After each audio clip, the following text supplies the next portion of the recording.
Good morning, good afternoon, and good evening, everybody. Welcome back to episode number 11 of the Sitch with Grant Mitchell. We crossed into double digits last week, and now we're at the double exclamation points, the double ones, the double hockey sticks, episode number 11. And boy, is it going to be a good one. We've got some great topics lined up for you guys today.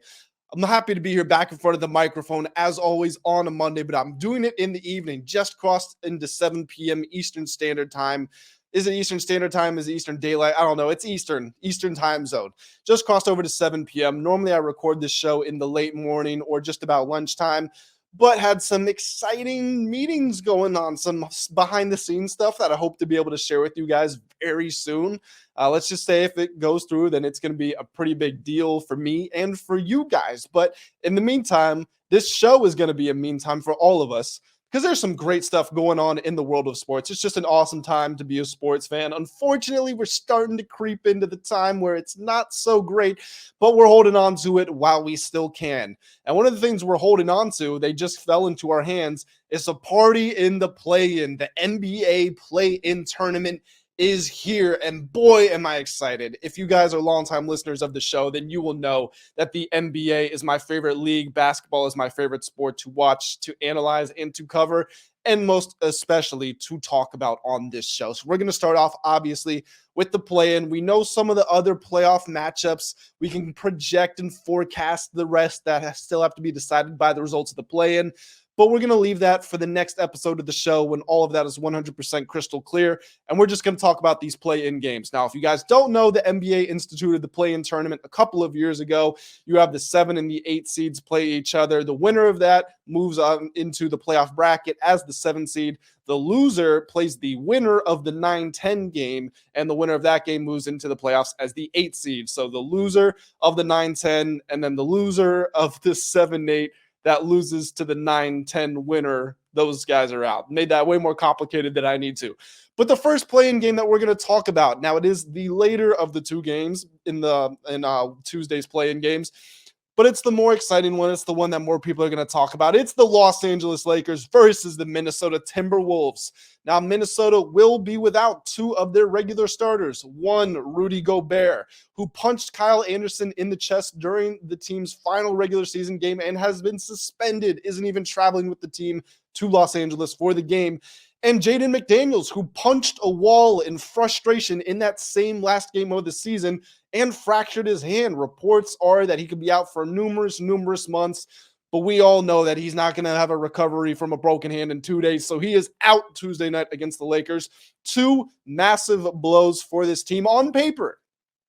Now, I don't think it's going to be quite as impactful as people are making it out to be. And I want to start with Rudy Gobert, who I've long said is potentially the most overrated NBA player in the history of basketball. Certainly, I think he is the most overrated player in the league right now. And this is not a personal attack of Rudy Gobert. I just think that he's not that good. I think his rebounding numbers that are so great really have no influence on winning games. I think he's a 3-time defensive player of the year who can't really defend. Yeah, he gets good block numbers, and he can hold off opposing bigs when they're trying to back him down, but he can't really seem to do a whole lot else other than that. I don't think his help defense is that good.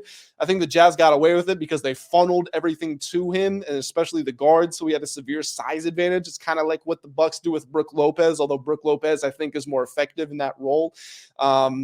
His perimeter defense is just non-existent. He was a liability in the fourth quarter in Utah and has been in Minnesota, which means they can't play a 3-time defensive player of the year when they need to get stops more than any other time in the game. And we know he's terrible on offense. Yes, he's efficient, but that's all layups. That's all dunks. And it's not like a DeAndre Ayton who you don't have to draw plays for him and he's going to give you 17 to 20 points a game. This is a guy who's giving you 12, 13, but it's not that mid-range efficiency. It's not the soft touch around the rim. Again, it's just cleaning up loose balls, and I just don't think he has much of an impact on winning games. And the numbers will show you that this season. In 70 games with the Minnesota Timberwolves, in his first season in Minnesota, obviously, he's a -7.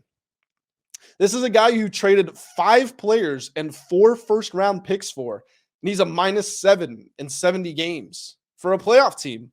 It's not like the team is terrible. It's not like this is the Houston Rockets or the San Antonio Spurs. No offense to those teams or fans of those teams, but this is a good team, and they were playing better when Rudy Gobert wasn't in the lineup.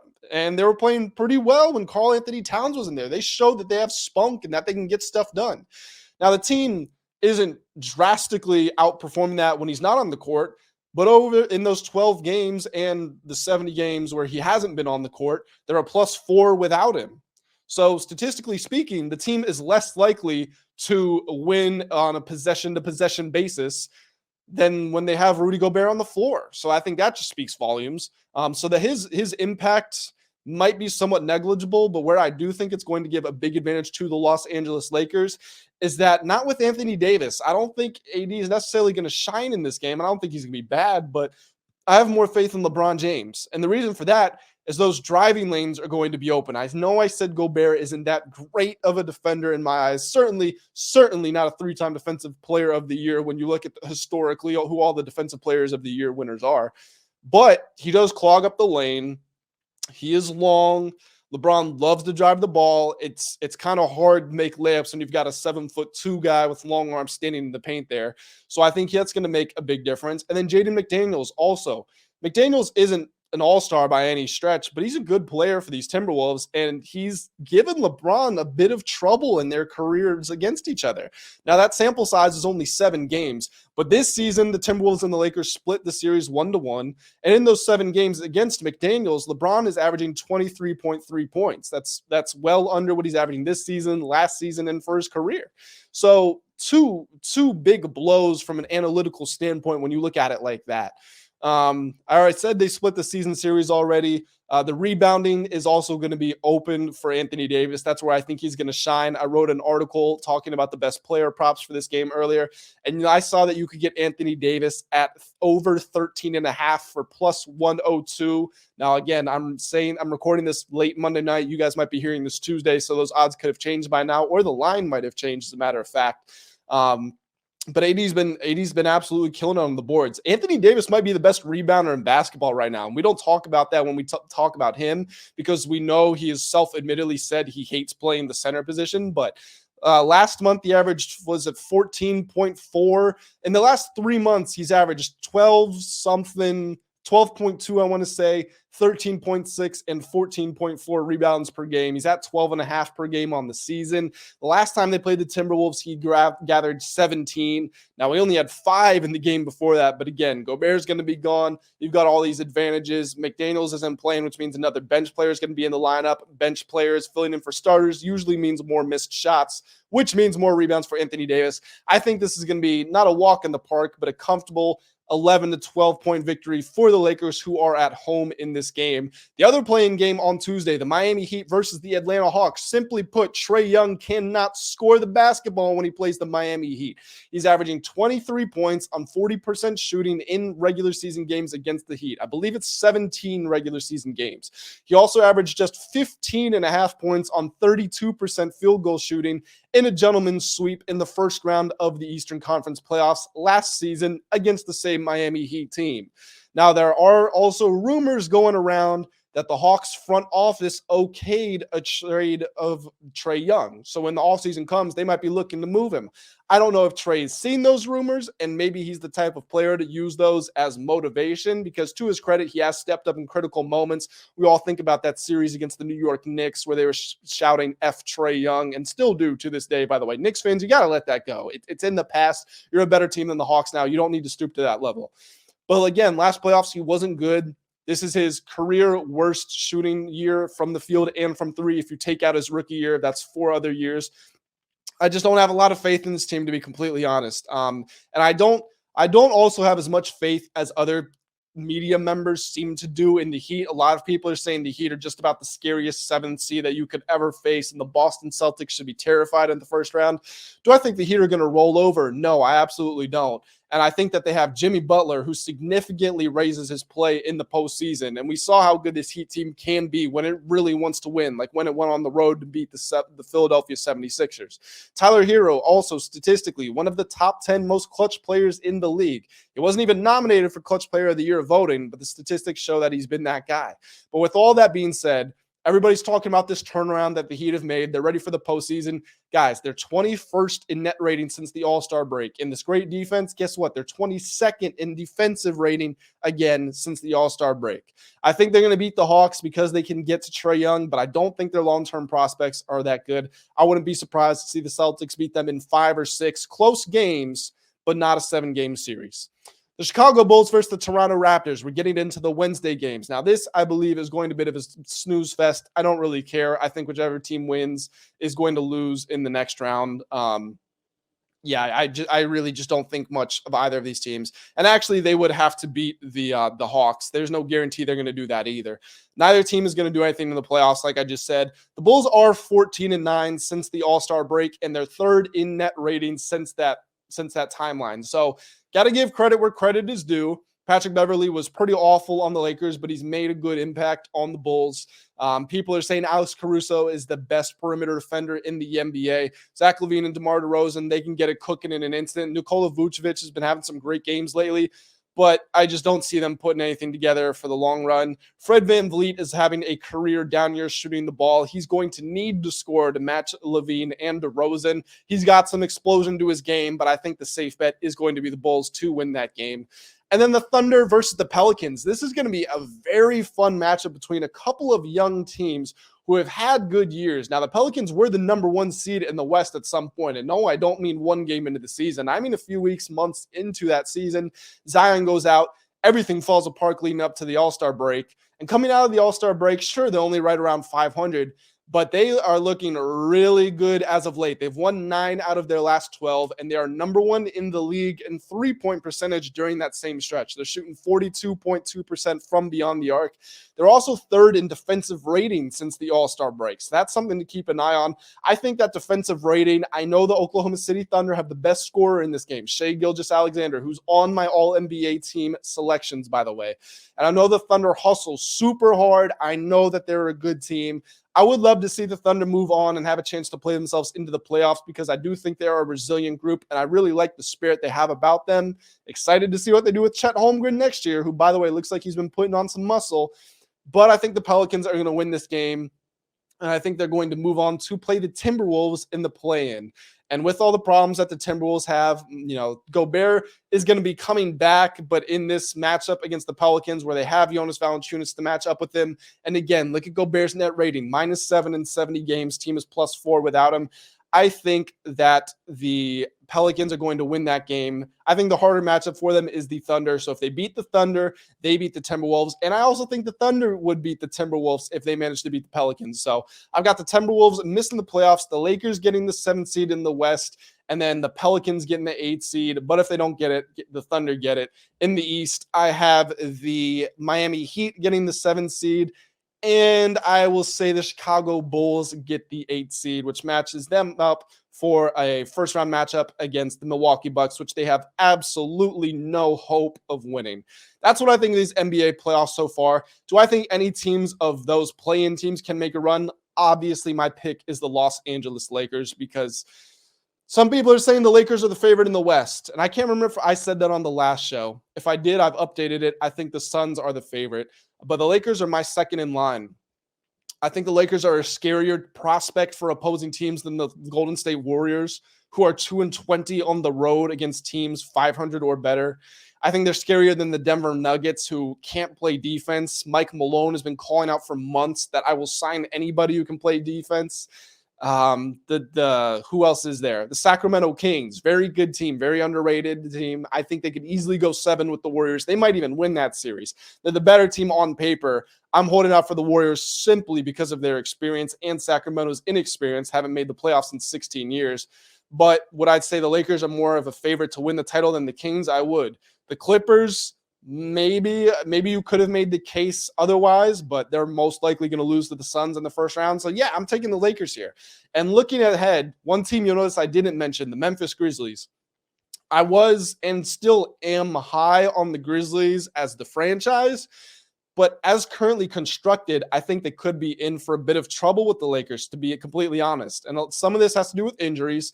Steven Adams not going to be back with his knee injury. Brandon Clark, torn Achilles. He's not going to play at all. Even if they make the finals, he's not coming back, which puts so much of the onus on Jaren Jackson Jr. on defense, and he's been great this year. He might win Defensive Player of the Year. He's been shooting and scoring the ball really well in the last couple of months. He stepped up to the plate, especially when Ja Morant was out. But he averages 4.5 fouls per game in the playoffs, and he's just a very reckless player in the regular season as well. He commits a ton of fouls. That was always the criticism on him when he was at Michigan State, and it didn't really change coming into the NBA. And what do the Lakers do better than any team in the NBA? They get to the free throw line.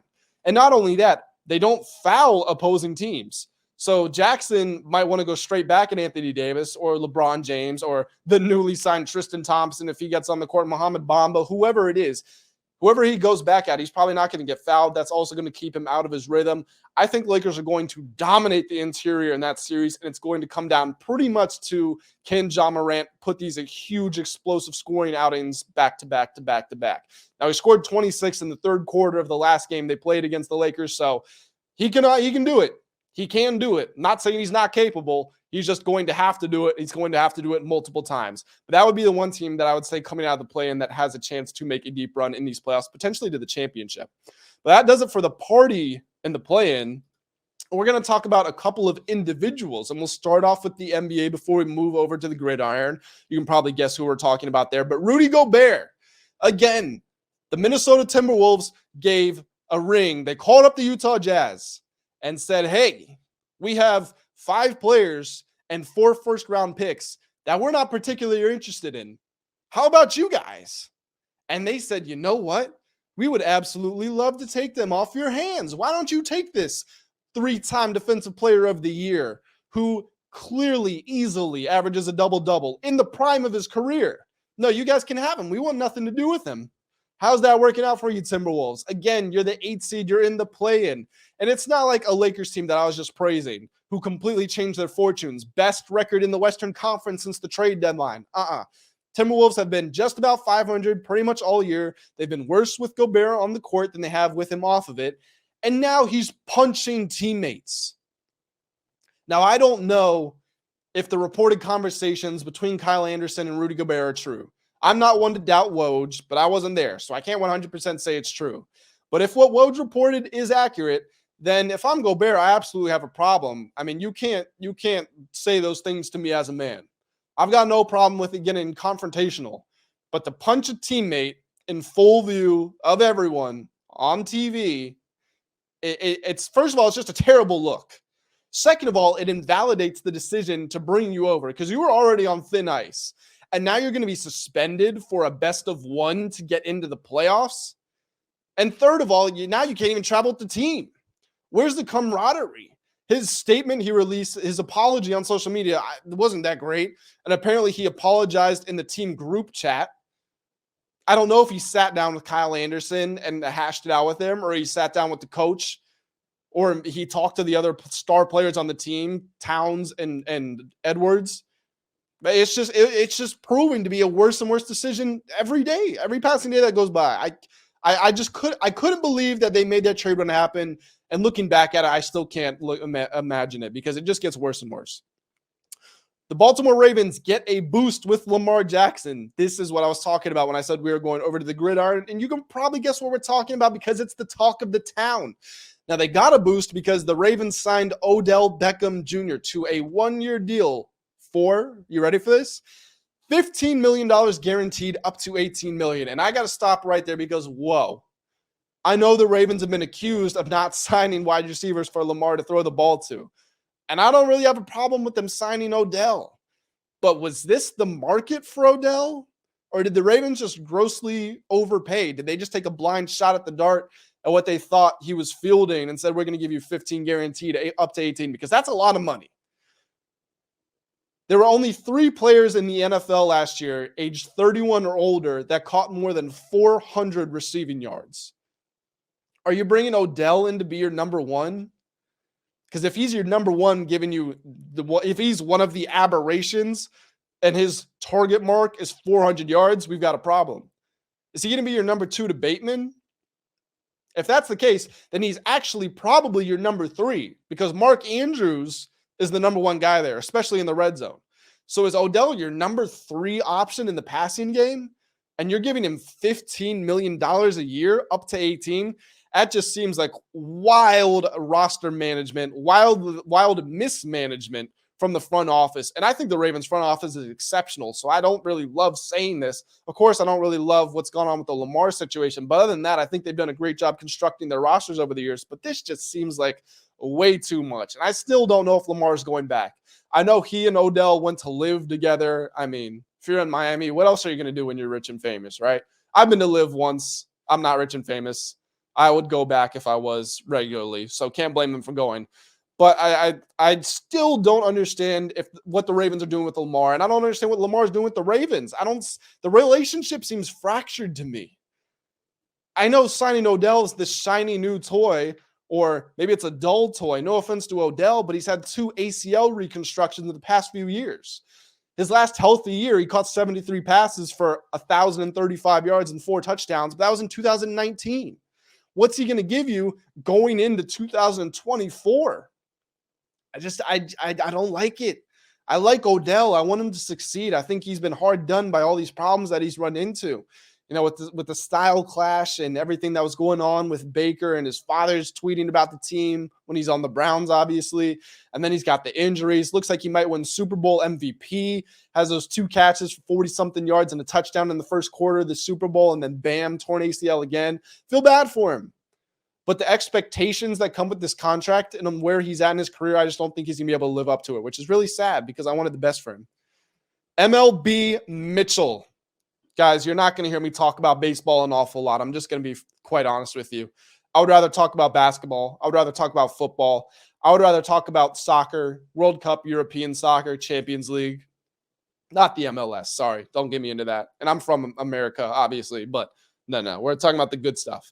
I would rather talk about track and field. I would rather talk about the Olympics. But, guys, here it is. We're going to talk some baseball because there's a lot of fun and exciting stuff going on in the Major League. The Tampa Bay Rays are 9-0 to start the season, and they have a run differential of plus 57.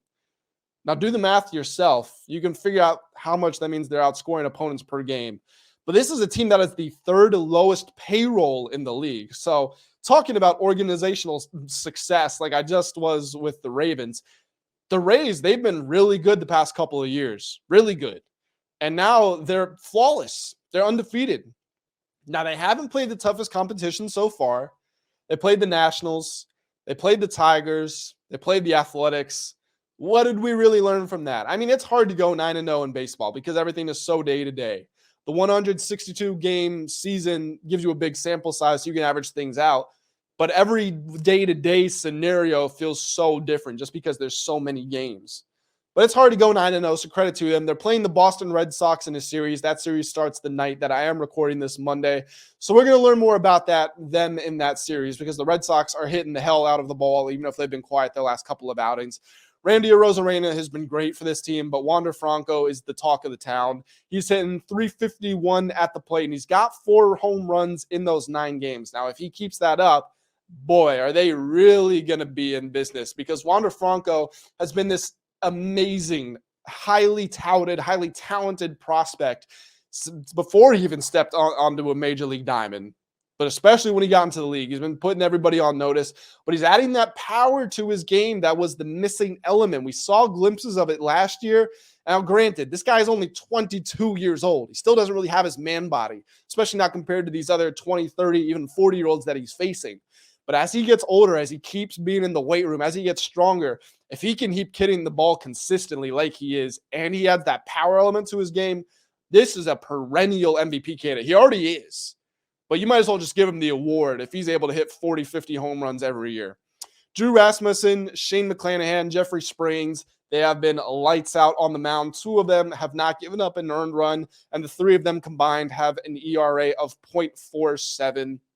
It's hard to lose games when you're starting pitchers. Your 3 starting pitchers are giving you that. Like I said, they started the series with the Sox. Didn't check to see who's on the mounds. That's my bad. But we're going to learn more about the Rays. The AL East and the National League West. I was just talking about how the Rays have that run differential. The Sox have been hitting the ball. The entire American League East and the entire National League West, they've all been hitting the ball very well. They've got 277 and 248 runs combined between the division or across the division, respectively. The next closest of any division is 220, and after that, I believe it falls to 203. So you can see how they've separated themselves from the pack. I think these are the two strongest overall divisions in baseball, and especially you can see that with the offensive output that's been coming so far. Do I think that a World Series winner comes from either one of these divisions? Again, that's the American League East and the National League West. So we're looking at the Padres, we're looking at the Dodgers, we're looking at the Yankees, the Blue Jays, the Rays, the Sox, the Ravens. I'm 20 minutes south of DC. I got to throw the Ravens. Gosh, the Orioles. Sorry, wrong Baltimore team. I'm 20 minutes south of DC, so I got to throw the O's in there. Do I think it's safe if we're lining everything up? If this is Mitchell's Sportsbook and I'm taking bets on does the World Series winner come from the AL East, the National League West, or the field? So you've got two options there. I think that's a pretty even line. I think you could be looking at maybe minus 120, plus 100 on either side. It's obviously way too early to tell. Something specifically related to the Padres is they're starting to put it together. They had a bit of a slow start, but hey, it's a long off season and spring training. People aren't really at their best. The World Baseball Classic, yada, yada, yada. But they're put it together, and Juan Soto still isn't even really hitting the ball. He can't buy one at the plate. So as he starts to find his footing in the box, he's going to get a lot better, and this team's going to get a lot better. But I still think it's too early to tell. Now, some of the obvious exceptions you're looking at from the other side, the Atlanta Braves, the Houston Astros, and because of those two powerhouses and just the collective talent of the rest of the league, if I'm placing that bet personally, I'm going with the other, so outside of the American League East / the National League West. But I think that's an interesting situation to monitor. I think that's a cool bet. I'm going to actually keep that in my head.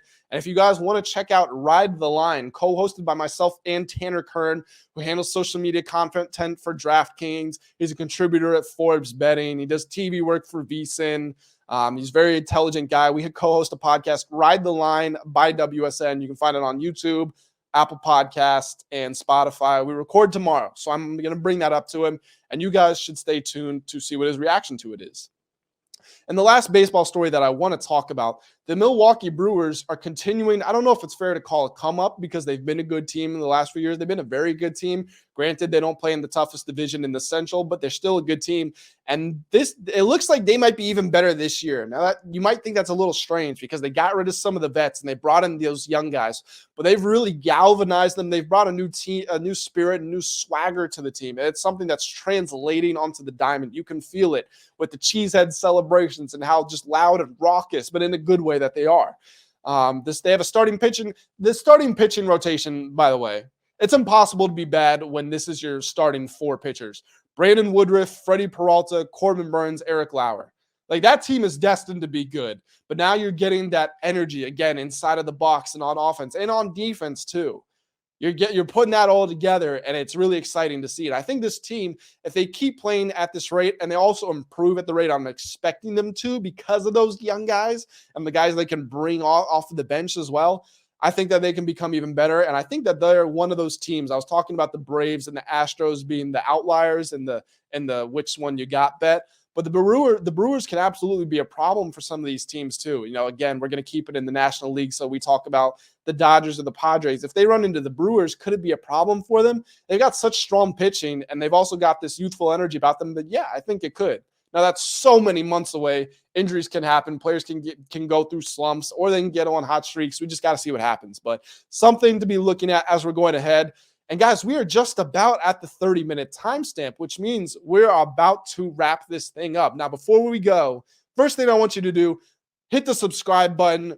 Stay tuned for all of the content that's coming out. Obviously, we've got the weekly shows. I'm uploading segments from the shows in case you missed some. And, you know, if you're looking back on this a couple of days after it's come out and you missed the show, but you want to hear about the best talking points, you want to get some betting picks maybe, you want to hear some of the latest sports news, go ahead and listen to that segment. And then I'm also going to be uploading shorts on YouTube. So funny moments from the show, insightful moments from the show, you'll be able to access those. And drop a comment. Let me know what you're going to be watching over these coming days. We've got a lot going on in the world of sports. And let me know where you are doing it. I want a roll call. I want to find out where we are all at. Now, like I told you guys, 20 minutes south of DC right here. Anybody in the area, hit me up.